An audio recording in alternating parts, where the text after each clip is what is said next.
And well, in other news, U.S. President Donald Trump said Ukraine can't forget about joining NATO. This as he prepares to host his Ukrainian counterpart Volodymyr Zelensky at the White House this week. Now, addressing reporters at the start of the first cabinet meeting of his second term, Trump said Zelensky would visit on Friday and sign the deal to share Ukraine's mineral wealth with the U.S. The U.S. president has long complained that the U.S. has spent too much taxpayer money to support Ukraine in the war with Russia that began 3 years ago.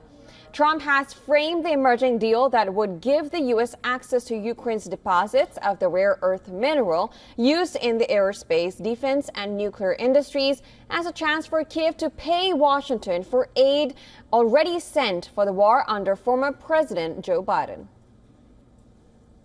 The previous administration put us in a very bad position, but we've been able to make a deal where we're going to get our money back and we're going to get a lot of money in the future. And I think that's appropriate because we have taxpayers that shouldn't be footing the bill, and they shouldn't be footing the bill at more than the Europeans are paying. So it's all been worked out. We're happy about it.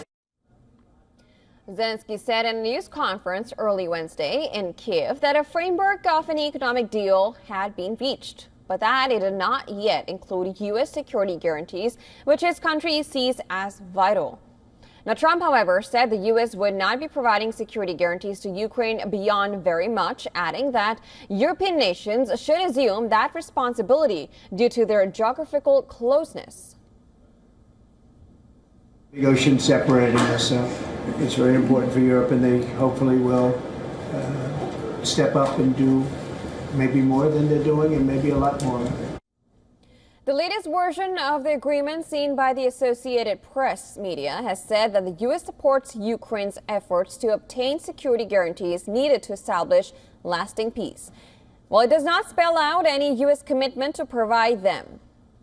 UK Prime Minister, on the other hand, has jetted off to meet with Trump in Washington amid a row over his shock announcement to hike UK's defense spending to 2.5%. Zelensky is most likely to join a meeting Starmer is hosting for European leaders on Sunday. Now, talking about ending the war, Trump said he is confident about being able to reach a deal between Ukraine and Russia, adding that Russian President Vladimir Putin will have to make certain concessions without going into the details of what they might be. He's a very smart guy. He's a very cunning person, but I've dealt with some people I've dealt with some really bad people. But I will tell you, as far as this is concerned, you have to understand, he had no intention, in my opinion, of settling this war. I think he wanted the whole thing. According to Russian Foreign Minister Sergei Lavrov, senior Russian and U.S. diplomats are expected to hold talks again on Thursday in Istanbul.